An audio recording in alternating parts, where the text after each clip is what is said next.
కునుకు పడితే మనసు కాస్త కుదుట పడతది, కుదుట పడ్డ మనసు తీపి కలలు కంటది.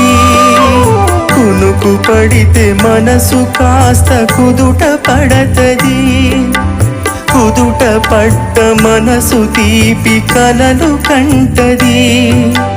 కలలే మనకు మిగిలిపోవు కలిమిసి వరకు, కలలే మనకు మిగిలిపోవు కలిమిసి వరకు. ఆ కలిమి కూడా దోచుకునే దొరలు ఎందుకు? పాడుతా తీయగా సల్లగా పసిపాపలా నిదరపో తల్లిగా, బంగారు తల్లిగా. పాడుతా తీయగా